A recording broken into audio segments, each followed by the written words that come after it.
हमारा एक जो 2 एक्सरसाइज था उसमें हमारा कुछ बातें रह गई थी। सब्जेक्ट, वर्ब, ऑब्जेक्ट, ये 3 पॉइंट्स हमने सेंटेंस बनाना सिखाया था। फिर उसके बाद आया था एडवर्बियल। एडवर्बियल को मैंने उतना अच्छे से समझा नहीं पाया था, अब मैं उसको समझा देता हूँ। जैसे यहाँ पे कुछ कहना चाहता है कि एडवर्बियल है क्या, बराबर। यहाँ एडवर्बियल के लिए लिख रहा है कि we can add adverbial to all the 5 main structure. मतलब एडवर्बियल का कब यूज़ करेंगे? एडवर्ब का मतलब क्रिया विशेषण है ना, और एडवर्बियल कब यूज़ करेंगे? तो मैंने अपना लॉजिकल अप्रोच ये रखा है, चूँकि वो काम करती है इसलिए मैं उसको यूज़ कर रहा हूँ। देखो, मैंने ये सारी चीज़ें जो है ना निकाल रखा है। इतने सारे परफॉर्म करना पड़ता है तब जा कर के वो तैयार होता है। देखो, जैसे मैंने यहाँ पे लिख रखा है कि एडवर्ब मैंने क्रिया विशेषण। क्रिया मतलब विशेषण का मतलब इसमें कुछ विशेषता चीज़ होता होगा। हाँ, बिल्कुल होता है। जैसे कि ये कब यूज़ होगा, तो देखो यहाँ पर टाइम बताए, हाउ कैसे, व्हेन कब, व्हाई क्यों, एक्शन बताए, कोई जगह बताए, उसको क्या कहते हैं? एडवर्बियल कहते हैं। सॉरी। तो we can add adverbial to all the 5 main structure. जैसे कि my arms are aching terribly. देखो यहाँ पर कह रहा है एकिंग। पहले तो मैं आपसे विनम्र ये विनती करता हूँ कि आप प्लीज़ वर्ड मीनिंग याद करें। अगर वर्ड मीनिंग याद नहीं कर सकते हैं तो आप फिर इंग्लिश ना पढ़ें, क्योंकि इंग्लिश पढ़ने से कोई फ़ायदा नहीं है। और मैं आपसे बार बार कह रहा हूँ कि 300-400 वर्ड याद होने के बाद आपके पास कुछ नया नहीं बचेगा। ये बात मुझे और कितनी बार बोलना पड़ेगा? आप 10 मिनट 15 मिनट अपने ज़िंदगी में से निकाल नहीं सकते, तो फिर आप ठीक है, जब आपको यही अच्छा लगता है तो करिए, कोई बात नहीं। तो my arms are aching terribly. Terribly का मतलब देखो, एकिंग मतलब माई आर्म्स, मेरा कंधा, आर एकिंग, दर्द कर रहा है। इतना में बात तो बन गया था। टेरिबली जोड़ने का, टेरिबली में शिद्दत से दर्द कर रहा है। अब बात तो बोला, क्या विशेषण जैसा कुछ विशेषता आया? हाँ। तो my arms are aching terribly, I need a rest, मुझे रेस्ट की ज़रूरत है। रियली क्यों जोड़ा? क्योंकि उसको कुछ विशेष बनाना था। I really need a rest. Of course this piano is heavy. क्या यहाँ से दिस पियानो इज़ हैवी, यानी ये वाला पियानो जो हटा रहा है, क्या ये हैवी नहीं था? यस, हैवी था, पर उसने ऑफ कोर्स क्यों लिखा है? तो ऑफ कोर्स का मतलब क्या होगा? बेशक ये पियानो हैवी है। Fortunately this house is near by. किस्मत से ये जो फॉर्चून जो कंपनी का तेल पीता है वो किस्मत होता है। Fortunately this house is near by. This house is near by, यानी कि ये हाउस जो है वो नियर बाय है, किस्मत से। नियर बाय तो है पर किस्मत से। क्या ये खास बात कह रहा है? To everyone surprise David actually bought Melanie a present yesterday. देखो, David bought Melanie a present yesterday, इतना में बात बन सकता था। लेकिन टू एवरी वन सरप्राइज, यानी सबको सरप्राइज देने के लिए डेविड ने मेल एक्चुअली बॉट में बाई मतलब खरीदना, BUY बाई। अब बाई, बॉट ये सुपरलेटिव डिग्रीज वगैरह जो पढ़ते हैं तो ठीक है, ये सब पहले करना था, अभी उस पर माथाफोड़ी नहीं करते हैं। अभी तो वर्ड मीनिंग और उसका जो है काम देखते चलो। देखो यहाँ पे कुछ भरा हुआ है, इस पे ध्यान ना दो। यहाँ पे मैं तरीका पहले बता रखा हूँ। चलो, एडवर्बियल के लिए मैं आपको यहाँ बताता हूँ कि कैसे काम करना है। ये पहले ऑलरेडी एक वीडियो में हो चुका है। These sentences are from a news report। ये जो सेंटेंस है एक न्यूज़ रिपोर्ट से है। Write down the 2 adverbial in each sentence. Each adverbial is a prepositional phrase और एन एडवर्ब। इस पे दिमाग ना लगाओ। प्रीपोजिशनल फ्रेज क्या होता है और एक एडवर्ब है, ठीक है। सॉल्व करेंगे पता लग जाए। देखो, Prince Charles open a news sport, ठीक है, न्यू स्पोर्ट्स सेंटर इन स्टोक यस्टरडे। तो ये एक सेंटेंस है, इसमें दो हमको एडवर्बियल निकालना है, या तो वो प्रीपोजिशनल फ्रेज होगा और एन एडवर्ब। तो मुझे तो वो पहले पढ़ के पता चल गया था। ओपन न्यूज स्पोर्ट्स सेंटर इन स्टोक यस्टरडे। अच्छा, किस जगह पे, क्योंकि मैंने लोकेशन की बात किया था। देखो यहाँ पे मैंने एक्शन, प्लेस, जगह का बात किया था। तो स्टोक जो है एक जगह है, क्या यहाँ पे आ गया। यस्टरडे कल, खासतौर पे कल ही खुला है, ठीक है। He also spoke with several young people, he also spoke with several young people. देखो, सेवरल होगा बहुत सारे, यंग पीपल होगा नहीं, यंग पीपल होगा, तो सेवरल एंड यंग लिख लो। तो इस तरीके से आप प्रैक्टिस करोगे, आपको क्लियर होगा। अब मैं कोई साला पढ़ा लिखा बहुत आदमी नहीं हूँ, तो आप इसको जो है ना, मैं सिर्फ आसान करने के लिए कोशिश करता हूँ, क्योंकि इस पर मैं बहुत काम करता हूँ, उसके बाद बहुत बताता हूँ, ठीक है। चलो, यहाँ पर आ गया कुछ काम का चीज़। नेक्स्ट टॉपिक हमारा है डायरेक्ट एंड इनडायरेक्ट, बराबर। Direct and indirect. अच्छा, डायरेक्ट और इनडायरेक्ट का मतलब क्या। डायरेक्ट और इनडायरेक्ट ऑब्जेक्ट्स। ऑब्जेक्ट, अब देखो इससे पहले सब्जेक्ट, ये सब्जेक्ट था, वर्ब था, फिर ऑब्जेक्ट। अब ऑब्जेक्ट या तो डायरेक्ट होगा या तो इनडायरेक्ट होगा।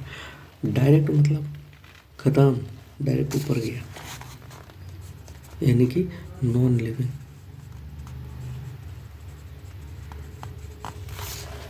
ठीक है, नॉन लिविंग।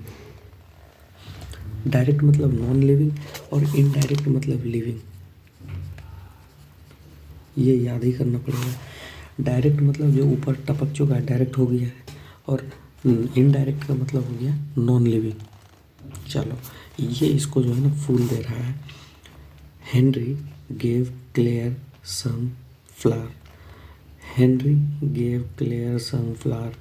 यहाँ पे क्लियर सनफ्लावर के बाद यहाँ पे इस सेंटेंस को ये नीचे वाली लाइन एक्सप्लेन कर रहा है। कैसे कर रहा है देखो, here the verb give has two object.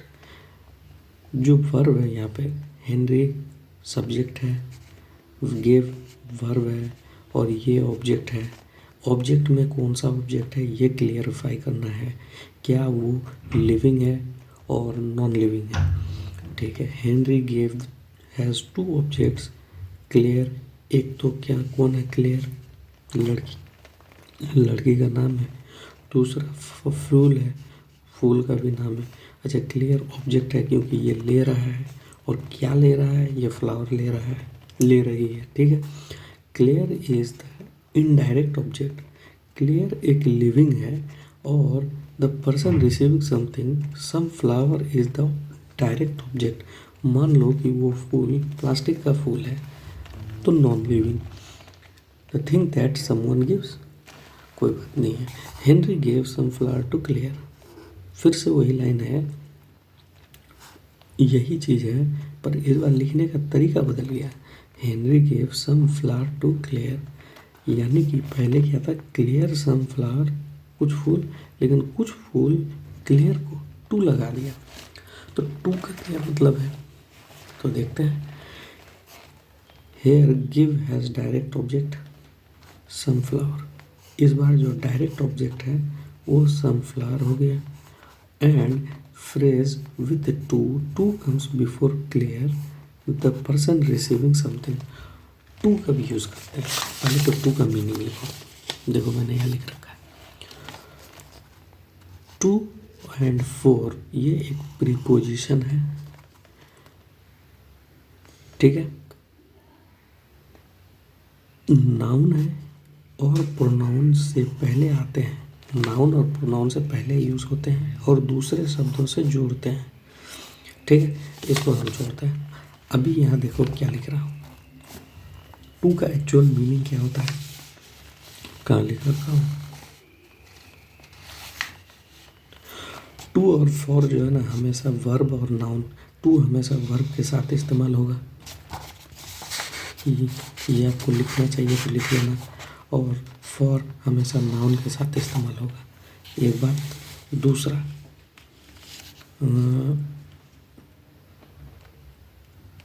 रुक जाओ, मैं थोड़ा सा दिखा देता हूँ।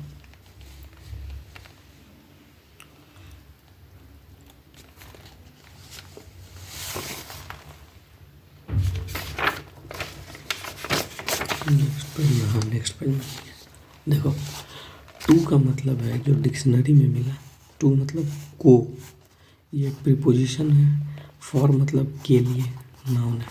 ठीक है, देखो मैं खुद यार वर्ड मीनिंग लिखता हूँ, तो आप क्यों नहीं लिखते हो? 10 मिनट नहीं निकाल सकते अपनी ज़िंदगी से? कितना आसान चीज़ है, मुश्किल मत करो। 10 मिनट निकालो, दो उसको। आए तो एक पॉजिटिव पॉइंट, नहीं आए तो कोई बात नहीं, जैसे चल रहा था चलेगा। चलो चलो, हियर आर सम एग्जाम्पल। यहाँ पे कुछ एग्जाम्पल दिए। Here are some more examples of the two structures. Indirect object, direct object, direct object, phrase with to और फोर। ठीक है, अब देखो, इम्मा किसी का नाम है, Emma gave Rachel a CD. Rachel भी किसी का नाम है, ठीक है ना। Emma gave Rachel a CD, Emma ने रैशल को एक सीडी दिया। I will send my cousin a postcard, मैं अपने भाई को पोस्ट कार्ड भेजूंगा। We bought all the children an ice cream. अब देखो यहाँ पर क्या है, इम्मा गेव, इम्मा हो गया हमारा ऑब्जेक्ट, गेव हमारा हो गया वर्ब। अब देखो रैशल क्या है और सीडी क्या है। क्या रैशल लिविंग है, इसीलिए इनडायरेक्ट ऑब्जेक्ट हो गया, और डायरेक्ट ऑब्जेक्ट ये सीडी, ठीक है, वो बजाने वाला CD. I will send my cousin, मेरा कज़न क्या है, इनडायरेक्ट है, अभी मरा नहीं है। लिविंग है, पोस्ट कार्ड नॉन लिविंग है। We bought all the children an ice cream, children अभी लिविंग है, डायरेक्ट ऑब्जेक्ट एन आइसक्रीम, वो मुर्दा चीज़ है। चलो ठीक है, Emma gave the CD to Rachel. अब देखो यहाँ पे रैशल अ सीडी था, यहाँ पे टू लगा रहा है। टू मतलब के, को, टू मतलब को, फॉर मतलब के लिए। तो जब भी कहना पड़ेगा कि Emma gave the CD to Rachel, ये एक बहुत अच्छी बात है। सीडी डायरेक्ट ऑब्जेक्ट हो गया और रैशल इनडायरेक्ट है, पर उसके साथ मैंने टू लगाया, तो अब हम उसको फ्रेज कहेंगे, कहावत। कहावत नहीं, फ्रेज। प्रोवर्ब्स मतलब कहावत होता है, ठीक है। I will send a postcard to my cousin, मैं एक पोस्ट कार्ड भेजूँगा कज़न को। तो ये बातें आप पढ़ो और समझो। अच्छा, we bought ice creams for all the children, हमने क्या पढ़ा था, we bought all the children an ice cream. मज़ा तो इस सेंटेंस में है कि we bought ice creams for all the children, सभी बच्चों के लिए मैंने आइसक्रीम खरीदा। ठीक है, टू और फॉर का अगला टॉपिक आता है, उसको थोड़ा देख लेते हैं। We give something to someone, हम लोग कुछ किसी को देते हैं, समवन यानी किसी को, and we buy something for someone, और हम लोग कुछ भी किसी के लिए खरीदते हैं। टू को किसी को देते हैं तो टू लगाते हैं, समथिंग फॉर यानी किसी के लिए कुछ लेते हैं, ऐसा होता है। ठीक है, we can use to with these verbs. अगर देखो, पहले तो आप लिस्ट बना लेना पेज में, जैसे मैंने बना के रखा है। इंटरेस्टिंग है, इसमें कुछ माथाफोड़ी नहीं है, बस लिख करके छोड़ देना भाई साहब, याद नहीं करने हैं, देख देख के सॉल्व कर लेना, बस 2 बार 3 बार हो जाएगा, ख़त्म कहानी। बाद में कर लेना, एग्ज़ाम बाद कर लेना, लेकिन अभी एक बार लिख करके कर लो। टू कब लिखते हैं, bring, feed, give, hand, lend, offer, owe, pass, pay, इसमें से जो जो वर्ड का आपको मीनिंग याद नहीं है, भगवान के वास्ते यार मीनिंग याद कर लेना। प्रॉमिस, रीड, सेल बेचना, सेंड भेजना, शो मतलब दिखाना, take teach, tell, throw, write. इन सब के साथ टू लग रहा है।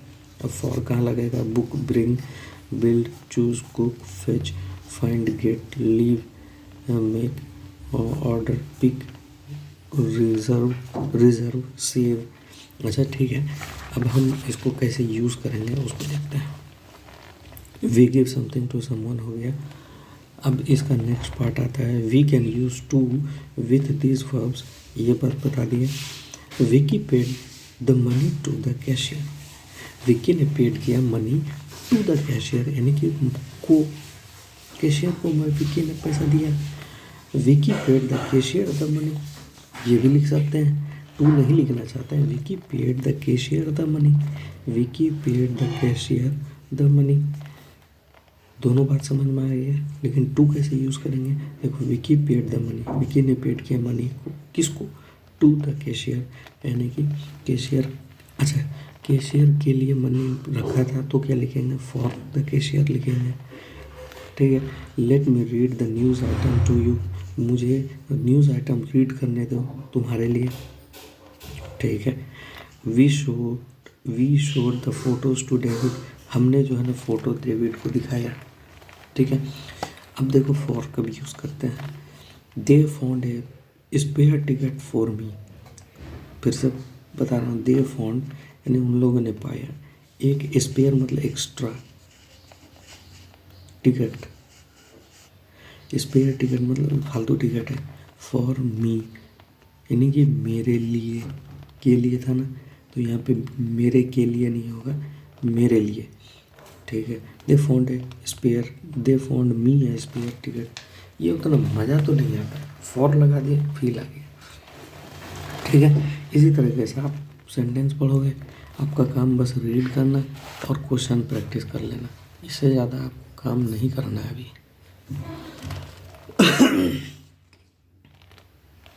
ठीक है। Sometimes there is a pronoun and a noun after a verb such as give. देखो, the pronoun usually comes before the noun. Henry is very fond of Claire, Henry is very fond of Claire, he gave her sunflower. मतलब कह रहा है कि हम लोग pronoun give और pronoun कब यूज़ करते हैं। दो चार सेंटेंस पढ़िए और फिर उसके बाद जो है प्रैक्टिस पे आ जाइए। प्रैक्टिस कैसे करना है तो मैं आपको बताता हूँ। यहाँ पे देखो, बहुत सिंपल है बॉस। देखो ये क्या कर रहा है, एक घड़ी है, एक स्वेटर है, एक स्कार्फ है, ये एक टेनिस रैकेट है और ये एक नेकलेस है। Look at the Christmas present and right the sentence about them. Christmas का किसी ने जो है ना प्रेजेंट यानी भेंट लाया है, यानी इनाम लाया है किसी को देने के लिए। अब कहता है put one of these words eight the end of each sentence, necklace, scarf, sweater, tennis racket, watch. चलो पहला वाला लेते हैं, ये वॉच है। हैरिट गेव माइक ए वॉच, यानी गिव लगाना है तो टॉम माइक फ्रॉम हैरिट। देखो लिखा क्या है, to Mike from Harriet. To किसको दिया? माइक को। किसके थ्रू? फ्रॉम हैरिट, हैरिट ने माइक को क्या दिया? Wrist watch. अब देखो लिख रहा है हैरिट, फ्रॉम हटा दिया, गेव माइक ए वॉच। उसी तरीके से डेविड, यहाँ पे अगला वाला लिखेंगे, David gave Melanie a sweater, Laura gave Trevor, Trevor नाम है, लॉरा भी नाम है, ये साले अंग्रेज है ना, तो उसी तरीके का नाम रखते हैं। Laura, Trevor, Harriet, Melanie, David, ठीक है, इम्मा, मैथ्यू। ठीक है। अब Laura gave Trevor a scarf, Emma gave Matthew, Emma gave Matthew, Emma ने मैथ्यू को दिया, क्या दिया? A racket, tennis racket. बस इतना भरना है, इसके लिए आपको ये सेंटेंस कंप्लीट करना है। पहला वो करके दिया, 4 आपको करना है, दैट्स इट। इससे ज़्यादा माथाफोड़ी मत करो यार, आगे आपको प्रैक्टिस वो करवा के रहेगा। इनडायरेक्ट ऑब्जेक्ट और टू, इनडायरेक्ट मतलब लिविंग होगा और या टू लगाएंगे तो वो पहले करके देगा।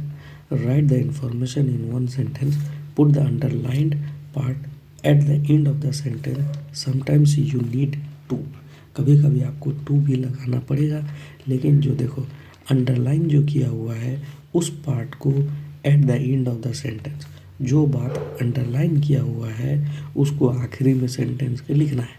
जैसे Daniel lent something to Vicky, it was his calculator.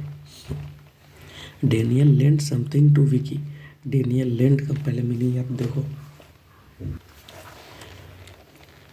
मतलब है कि Daniel lent something to Vicky, Daniel ने किसके लिए, लेंट का पहले मीनिंग देखो आप लिख लो, Daniel lent something to Vicky. इतना कहने के बाद अब वो एक्सप्लेन कर रहा है, इट वॉज हिज कैलकुलेटर, यानी कि जो लिया वो किसका था, वो डेनियल का, विक्की का था। देखो लेंट मतलब, पहले आपको लेंट का, क्योंकि मुझे खुद नहीं मालूम है लेंट का, लेकिन आप देखो सेंटेंस को स्ट्रक्चर कैसे बनाना है, इसको लास्ट में रखना है। Daniel lent Vicky, it was his calculator, तो हिज को आखिरी में रखा, कैलकुलेटर को यहाँ रख दिया। ठीक, Mark sent a message, Mark ने मैसेज भेजा। अब वो message it was to his boss, Mark ने जो मैसेज भेजा वो उसके बॉस को भेजा, तो Mark sent a message to his boss, Mark sent a message to his boss, खत्म बात। अब देखो, Emma sold her bike, her sister bought it, Emma ने जो बाइक बेचा हर सिस्टर बॉट इट, यानी इम्मा की सिस्टर ही ने ये खरीदा। तो देखो यहाँ पे ऐसे कर सकते हैं कि Emma sold her bike to her sister कर सकते हैं, हो जाएगा। इसी तरीके से आप करोगे आगे। फिर उसके बाद देखो यहाँ पे टू लिखना है या फॉर लिखना है। Mark's boss at Z Co is Mr Atkins, he is telling people to do things, put in to और फॉर। आप इन बातों पे ये हेडिंग है, उसके बाद यहाँ पे भरना है, प्रैक्टिस करना है। Give these paper to my secretary, देखो give these papers for my secretary, नहीं, टू क्यों लगाया, टू मतलब हमने अभी देखा था को, give these papers to my secretary यानी कि ये मेरे सेक्रेटरी को दो। Could you make some coffee for us, हम लोगों के लिए क्या तुम कुछ कॉफ़ी बना सकते हो। फिर उसके बाद book a flight to me, could you, क्या यहाँ पे टू लगा सकता हूँ, नहीं, जब भी बुक करेंगे ना तो फॉर मेरे लिए, तो यहाँ पे फॉर आ जाएगा, बराबर। Can you post this cheque to the hotel, है ना। तो आप इस तरह से तुम बनाओगे, सॉल्व करोगे और वहाँ से आंसर मैच करोगे, ठीक है। अभी यहाँ पे गिव प्लस प्रोनाउन का यूज़ करके 4 सेंटेंस है, इसको आप करना, क्योंकि 32-23 मिनट का हो गया, थोड़ा लंबा हो गया। फिर नेक्स्ट लेक्चर में इसको ऐड कर देंगे, आप ट्राई